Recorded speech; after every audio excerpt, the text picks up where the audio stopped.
Mga misis, tingnan ninyo, oh. Di ba ang cute? Alam mo ito, ay gamit ng mga apo ko. Nung humingi nga ako ng isa dahil, siyempre kailangan ko rin pag ako tumapalis, nagbiyahe, at saka pupunta sa siya. Minsan pag hindi ako nakakapit, kailangan mas kaagad dahil napakaaga pa. Ito ang ginagamit ko, misis. Di ba ang cute? Oo, di ba, oh. Ang galing mga bumbuksan, tingnan ninyo, oh. Oo, ayan lang, oo.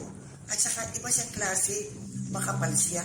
At saka, talagang, ibang klase makapal na at malapad pa. Look at least, tingnan nyo, oh. Di ba? At ang bango-bango pa, mga misis, oh. Parang amoy ng strawberry yogurt. Tingnan nyo, oh. Nagkakaubusan na nga ako ito, eh. Mabuti lang itong apo ko. Ay, nakabili ng marami. Pero marami pa yan. Maglalabas ulit sila ng iba-iba din designs from this. Iba-ibang design. Tingnan mo, ang cute.